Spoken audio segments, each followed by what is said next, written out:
महादेव, जय महाकाल। कैसे हैं सब लोग? देखिए, आज का जो ये वीडियो है आप सभी लोगों के लिए बहुत ही ज्यादा खास और विशेष होने वाला है। आप सभी को पता है कि 1 नवंबर 2023 को है करवा चौथ का दिन, और ये जो करवा चौथ होती है ना, पूरे साल की सबसे बड़ी चतुर्थी तिथि होती है।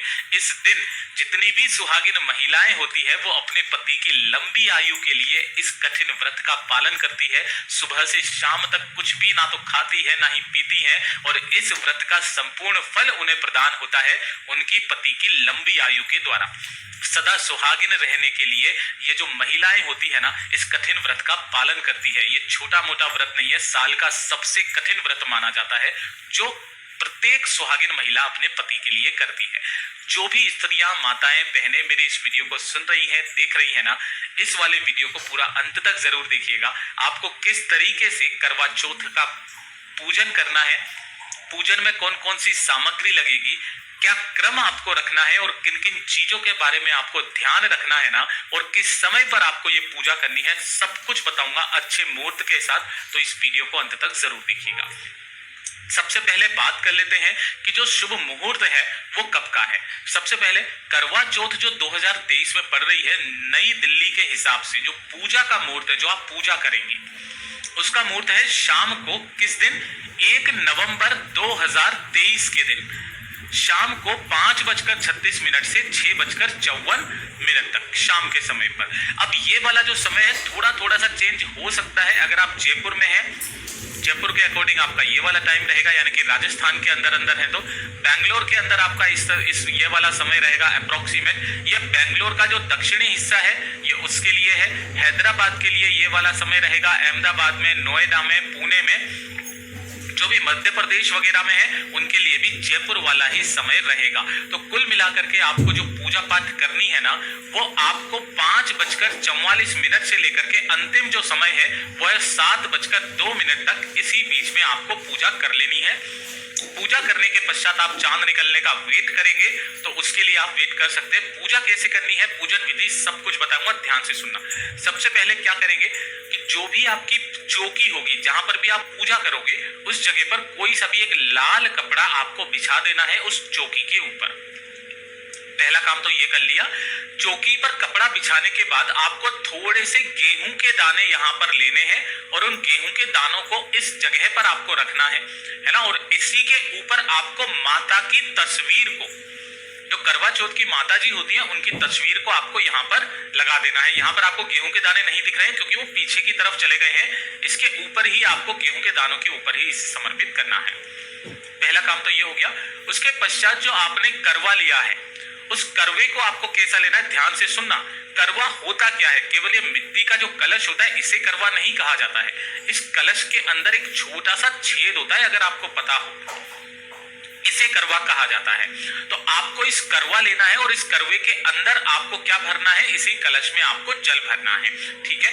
अब देखिए, इस कलश में जल भरते समय आपको ये जो करवे का मुंह है ना, इसे आपको ढक देना है, यानी कि इसे रुई लगा करके किसी भी डंडी से आप इसे लगा देना। काफी सारी जो स्त्रियां होती है इसके अंदर वो क्या करती हैं, जो कुशा वगैरह होता है ना, उस कुशा को आपको इसके अंदर डाल देना है, और इसके मुंह के कलश को आपको बंद कर देना है। ठीक है। पहला तो काम आपने ये कर लिया, इसके अंदर आपने कलश में जल भर ली। इसके बाद आपको इसी वाले कलश पर मोली लपेटनी है। ध्यान रखना, आपको ऐसा खाली कलश नहीं रखना है। इस कलश के ऊपर यहाँ पर आपको मोली जरूर लपेटना है। कितनी बार, आप 1 बार लपेट दीजिए, 5 बार लपेट दीजिए, 7 बार लपेट दीजिए, उसमें गिठान लगा दीजिए। ठीक है। और इसी कलश को आपके इसके ऊपर जो ढक्कन आया है उसी ढक्कन से आपको बंद करके, और इसे माता रानी के इधर की हिस्से की तरफ, सीधे हिस्से की तरफ में आपको इसके रख देना है। ये रख दिया। इसी के पश्चात आपको एक और चीज चाहिए, वो है ये चीनी का कलश, है ना। जो चीनी होती है उसे आपको गला करके, और इस तरीके का भी आपको एक करवा लेना होता है, मीठा करवा। ठीक है ना। इसके अंदर जो चावल की लाई वगैरह होती है उस तरीके से आपको भर करके, और इसे भी आपको साइड में ही इसी वाले कलश के ऊपर या इसी वाले कलश के साइड में ही आपको रख देना है। लेकिन ध्यान रखना, इसके ऊपर भी आपको इस तरीके से मोली को लपेट देना है। लपेटने के पश्चात आपने यहाँ पर रख दिया। ठीक है।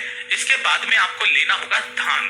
ठीक है। तो धान होता है वो आपको इस तरीके से, थोड़े से गेहूं जो होते हैं उन्हें किसी भी कलश के अंदर या एक कटोरी के अंदर लेना। इसी के अंदर आपको थोड़ी सी दक्षिणा डाल देना। इसके अंदर आपको दक्षिणा नहीं दिख रही है, 10 रुपए, 20 रुपए, 100 रुपए, जितने आप डाल सको, 101 रुपए, उस तरीके से आप डाल देना। धीरे धीरे करके आपको सब कुछ पता चलेगा कैसे डालना है, तो ध्यान से समझते चले जाना। अभी डाल दोगे कोई दिक्कत नहीं है, और इसे भी माता रानी के सामने आपको यहाँ पर समर्पित कर देना है। ठीक है, तो यहाँ तक का तो काम आपने बहुत अच्छे से कर लिया।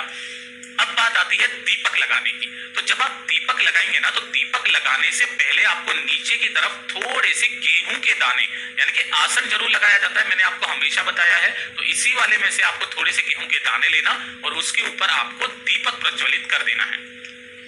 ये वाला काम हो गया। दीपक प्रज्वलित करने के पश्चात आपको क्या करना है, ध्यान से सुनिएगा कि जो माता रानी की तस्वीर है, एक और कलश आपको लेना है। इस कलश के ऊपर लेकर के आपने जो कुमकुम लिया है ना, थोड़ा सा कुमकुम लेना, और उस कुमकुम से आपको हर एक जगह पर इनका शुद्धिकरण करना है। लेकिन शुद्धिकरण करने से पहले एक फूल को इस कलश के अंदर डुबोना और उससे जल के छींटे मार देना। ठीक है, जल के छींटे मारने के पश्चात जो आपने कुमकुम लिया है, उस कुमकुम से सभी का पूजन करना है। माता रानी के ऊपर लगा देना है, और तस्वीर पर जितनी भी जगह पर है, देखो मैं काले पेन से बता देता हूं, दिखाई देगा, जो जो भी यहां पर है उन सभी को आपको तिलक करना है। ठीक है, तिलक करने के पश्चात मोली लेनी है, और उस मोली का आपको क्या करना है, सभी लोगों को वस्त्र धारण करवाना है। वस्त्र धारण करवाने का मतलब है मोली का टुकड़ा तोड़ना, तस्वीर के ऊपर लगा देना, थोड़ा सा इस वाले कलश के ऊपर रखना, थोड़ा सा इस वाले कलश के ऊपर रखना, थोड़ा सा आपको इस दीपक के ऊपर ऐसे लगा देना है, थोड़ा सा आपको इस धान के ऊपर भी ऐसे ही करके आपको डाल देना है। ठीक है ना, तो आपने वस्त्र धारण भी कर दिया, शुद्धिकरण भी कर दिया, सब कुछ कर दिया। ध्यान रखना, इस तस्वीर पर जिस जिस जगह पर भी आपने कुमकुम का चंदन तिलक लगाया है, उसी से आपको सभी जगह पर करना है। किन किन जगह पर, जो आपने चीनी मिट्टी का ये जो चीनी का जो करवा लिया है, इसके ऊपर भी आपको बिंदी लगानी है।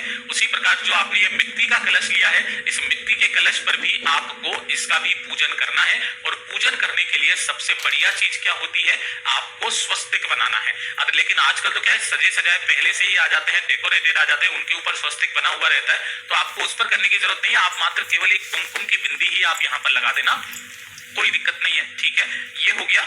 उसके पश्चात आपको सभी जगह पर जब आपने पूजन कर लिया है, इस दीपक के ऊपर भी आपको क्या करना है, इस तरीके से बिंदी लगानी है कुमकुम की रोली की। और ये जो कलश आपने लिया है इधर की तरफ जो आपको दिख रहा है, इसके ऊपर आपको 13 बिंदियां लगानी है। कितनी? 13 बिंदियां। ये जो 13 होती है बड़ी ही शुभ होती है।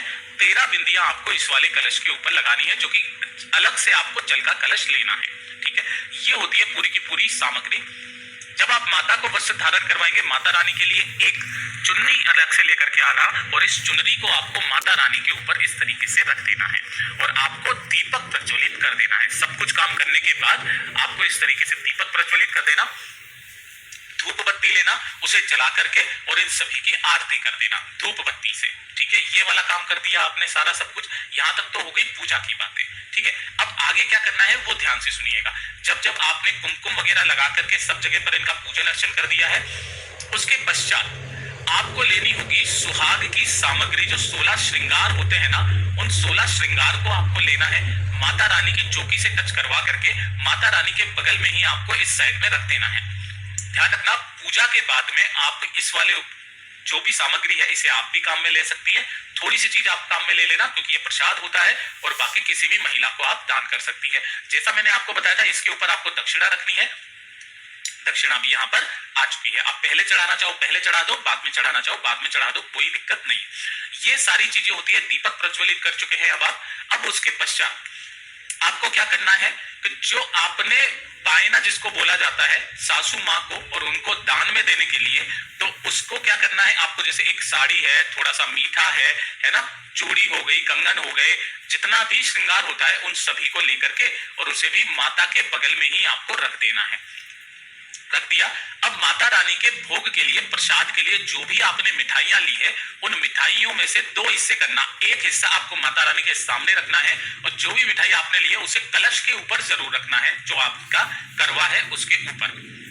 यहाँ पर रख दिया, सारा काम आपका यहाँ पर फिनिश हो जाता है। उसके पश्चात अब आपको सुननी है कथा। तो कथा सुनने के लिए आपको क्या करना है, अपने दाहिने हाथ में क्या करना है, थोड़े से गेहूं के दाने या चावल के दाने, अगर गिनती हो तो आप 13 दाने जरूर लेना। इसी के अंदर आपको 2 से 4 दुर्वा रखना है और एक फूल, कोई सा भी, जो भी आपके पास में हो, एक फूल सफेद हो तो सफेद सही, लाल हो तो लाल सही, उस फूल को लेना है, अपने हाथ में लेना और इनकी जो भी कथा है उसका श्रवण करना है। ठीक है, श्रवण करने के पश्चात आपको क्या करना है, उस चीज का ध्यान रखिएगा। जब कथा पूरी की पूरी श्रवण हो जाएगी तो जो आपके हाथ में थोड़े से गेहूं के दाने या चावल के दाने जो थे, उसमें से 2 से 4 दाने इस वाले कलश के अंदर डालना, जो ये दूसरा वाला कलश आपने लिया है। ठीक है ना। अगर आप इसे दिन में कर रहे हो तो सूर्य भगवान जी को आपको इसी से अर्घ दे देना है।